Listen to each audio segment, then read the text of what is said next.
of WCW Worldwide is set for one fall. Introducing first from Atlanta, Georgia, Average Mike Sanders. And welcome back to the arena. Mike Tenay, Tony Schiavone at ringside for a one-on-one matchup with average, just plain average, Mike Sanders, Tony, in competition this week. He took off that University of Michigan hat mic and slammed it to the runway and then put on just your average baseball cap. Speaking of average, what about Dave Penzer? His opponent, Crowbar. Nothing average about this wacko, is there? I guess maybe just your average nut. Yeah, just your plain and simple, everyday wacko. And what a strange situation, as we had mentioned. Crowbar has been involved with, as of late, with Daphne, as those two, they've seemingly had a tug of war over the WCW World's Cruiserweight Championship belt. Well, we have seen Crowbar and Daphne. They have been, I guess, if you can consider anybody a friend of Crowbar's, it would have to be Daphne and David.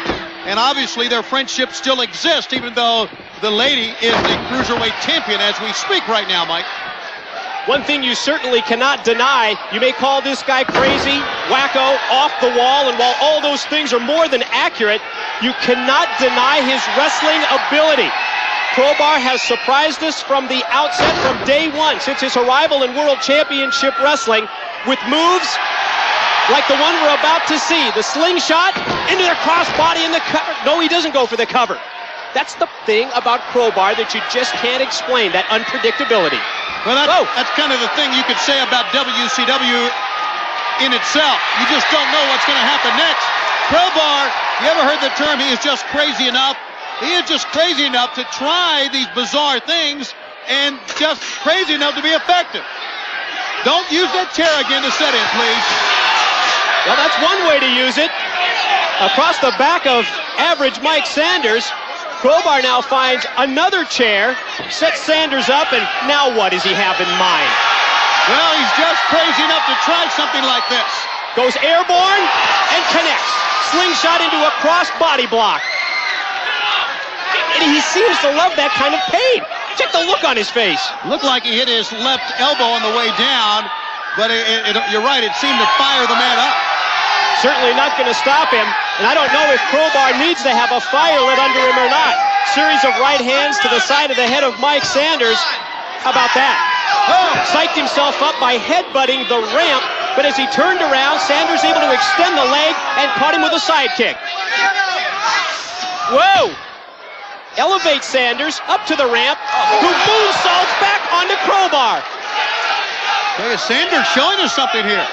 You know, I wonder when David and Daphne finally tie the knot, so to speak, and Crowbar is going to be the best man. You think? Well, we know that it's now a situation where they are getting married. We've seen Daphne with the black wedding dress. We know that David Flair is her fiance. I think Crowbar would be a natural. Well, one thing you know, that based on what has gone down with good front kick that time. Gone down with David's father, Rick, and his younger brother, Reed. There's not going to be any Flair family members in that wedding, I wouldn't think.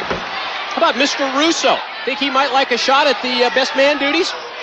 He'll probably be in the entourage somewhere. One would think. Sanders has certainly turned this matchup into his favor. Off the ropes, Crowbar able to duck the clothesline. The go behind, the release German suplex. And again, you see Crowbar that time favoring his wrist, and I think you're right, Tony. I think on one of those high-risk moves, I think Crowbar may have hurt his wrist. Not that it's going to stop him.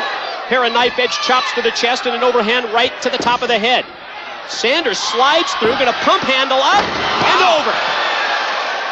Sanders has shown us a variety of pretty good moves, but beyond that, he has shown us that he's able to take a beating, a hit or two, and come right back. And that's twofold if you want to be successful in sports entertainment. Dish it out and be able to take a beating as well. It's all those months of training at the WCW power plant.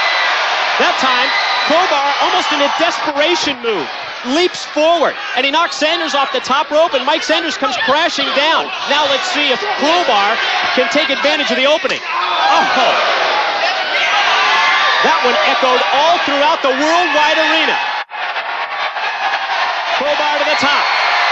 Sanders in place. And Frankensteiner's him back into the ring. He snapped it off perfectly.